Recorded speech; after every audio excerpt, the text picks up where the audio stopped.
Curtis Blaydes versus Derrick Lewis. We got minus 345 on Curtis Razor Blaydes and plus 295 on Derrick the Black Beast Lewis. Now, if you guys remember, these guys were scheduled to fight each other back in November. Unfortunately, I believe it was Blaydes that tested positive for COVID or something along those lines. The fight had to get pulled, and now they're rescheduled for this weekend, and I'm very much looking forward to it.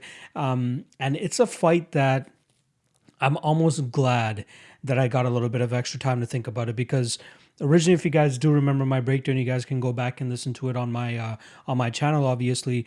But that was a fight where I'm like, okay, this fight will be 95% Curtis Blaydes, and then once the fight does find its way back onto the feet, Derrick Lewis will land that bomb and put him out. Because the only other times that we've seen Curtis Blaydes fight a heavy power puncher like a Derrick Lewis was Francis Ngannou, and I truly think that it's like number one Francis Ngannou, number two Derrick Lewis in terms of amount of power that they pack in their punches.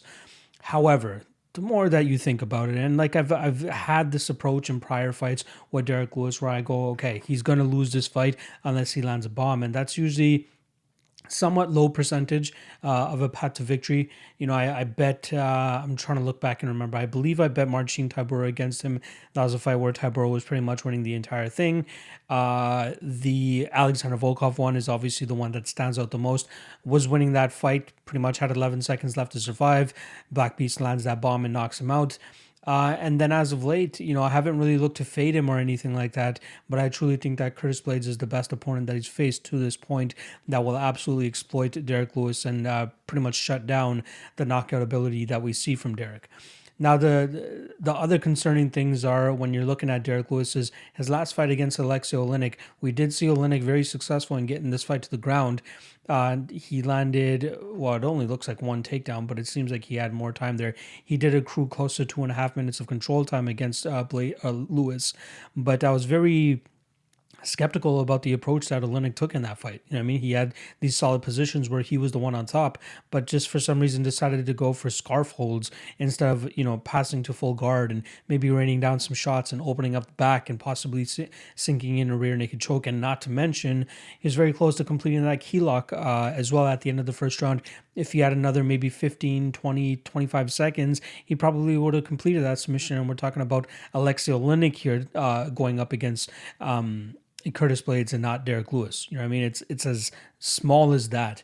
And then we see Derrick Lewis go out in that second round and absolutely bomb on Alexei Oleinik and get the finish there. But I think the abilities that Curtis Blaydes has to get this fight to the ground are a lot easier, and I think are a lot safer as well too. And not to mention, we've seen a little bit of improvements from Curtis Blaydes in his hands, most notably his fight against Junior Dos Santos, where we saw him go out there and change levels a lot, give a lot to Junior Dos Santos to think about, and then eventually landed a beautiful bomb where we saw him just unload the craziest combination that we've seen, probably the most powerful combination that we've seen from Curtis Blaydes as well too, and he puts away Junior Dos Santos.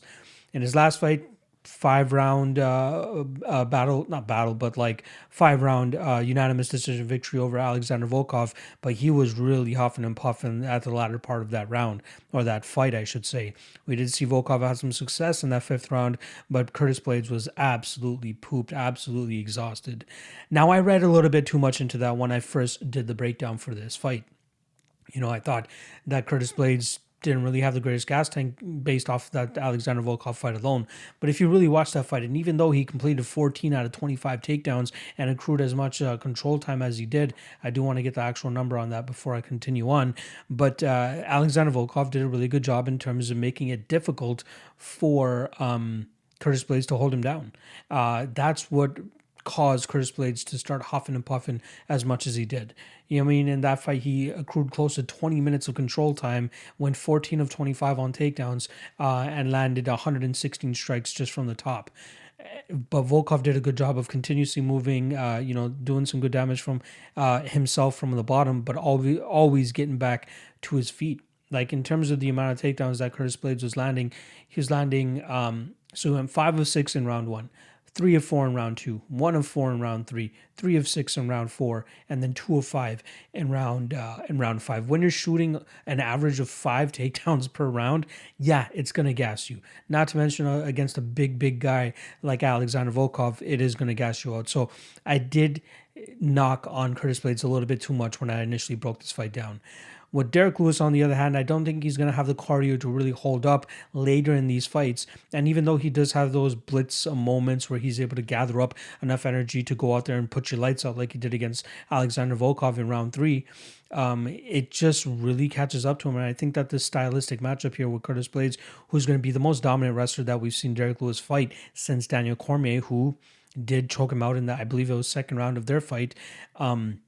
It's going to catch up to Lewis here. Like, he's only going to be able to do this, fuck it, I'm getting up type of technique for so long. I think it'll only work for maybe about 3 rounds. I'll give him 3 rounds, but I think that the wear and tear of Curtis Blaydes continuously being on top of him is really gonna mess with him, and he's just gonna eventually have to give up his back and just start to curl up and take these big shots from Curtis Blaydes. So the line of thinking that I have here actually is a Curtis Blaydes to win inside the distance. I think that his grappling game is going to be too much. I think Volkov just made it so much more difficult for Blaydes to get comfortable on top, whereas for Lewis, like, his guard is almost non-existent. So we can see Curtis just, flow on top of him and pass without much resistance, and then maybe get full mount and give up the back of Derrick Lewis and then just start pounding on him there. So I think that we'll see a lot of people be on the Curtis Blaydes via decision side here. However, I think the top pressure is going to be too much for Derrick Lewis, and we see Curtis Blaydes kind of just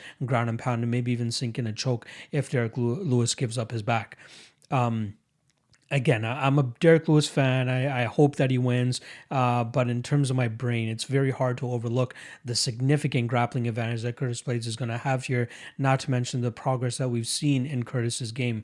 So if you just take the Alexander Volkov fight and be like, okay, the lasting impression is that he was the one, gassing out and almost fell over and fainted in his post-fight interview, you got to give a little bit of credit to Volkov in terms of making him work the way he did. And I don't think we're going to see Lewis make him work that hard either. So I think we see Blaydes get this fight down. Blaydes pretty much just smother him. I give Derrick Lewis maybe a round and a half tops in terms of being able to do something. After that, I think it's going to be all Blaydes. And I do think that we see Blaydes get this fight done with as well too. So I'll go with Curtis. I'll go with him to win inside the distance. We currently don't have an odd or a line on it yet, so I can't give you guys that. He is minus 345. I'm assuming most people would think he wins by decision, so we might get some solid plus money maybe on Blaydes to win this fight inside the distance. But that's the spot that I feel most confident about. And again, I still have the rest of the card to go through still, but this one seems like the most intriguing to me, the one that we might get the most value on as well too, and that's why I like me some Curtis Blaydes here to continue to show that he's making improvements and show that he can go up against a guy that has as much knockout power as a Derrick Lewis, right? Again, I've always went out there and faded the Derrick Lewis thing in terms of knowing that this guy, technically speaking, isn't the greatest fighter, but he just always gets away with his durability and his knockout power. But it's going to come to a stop when he's fighting guys to the level of Curtis Blaydes, who are just going to continuously take him down, ragdoll him on the ground, and then possibly open up a finish. I wouldn't even be surprised to see like a brutal ground and pound type of finish, similar to what we saw from Curtis Blaydes and Alistair Overeem, and that's kind of the narrative that I'm going to be going with here. And it's very rare for you guys to see an instance like this for me, where we have two guys matched up, their fight get canceled, and then my narrative kind of flip on it. Like, that first breakdown, I did absolutely admit that we're going to see Blaydes take him down over and over again. The only thing that changed is my belief in Blaydes not gassing out like he did against Volkov. I'm not crediting Volkov enough, or I didn't credit him enough when I did my initial breakdown. Whereas here you see, Derrick Lewis is just... he doesn't have much off of his back. He just survives enough that he eventually finds his way back to his feet. But this is the first time he's fighting a guy, again, outside of Daniel Cormier, who has solid top control, can do damage from on top, and is as strong as he is too. I think that's going to cause Derrick Lewis a lot of problems here. So I'll go with Curtis Blaydes to win this fight, probably by third or fourth round TKO, maybe even a submission too if he wants to throw it in there. But the spot that I'm going to be going with is the inside the distance for our guy Curtis Blaydes. So once again, Curtis Blaydes by third or fourth round TKO.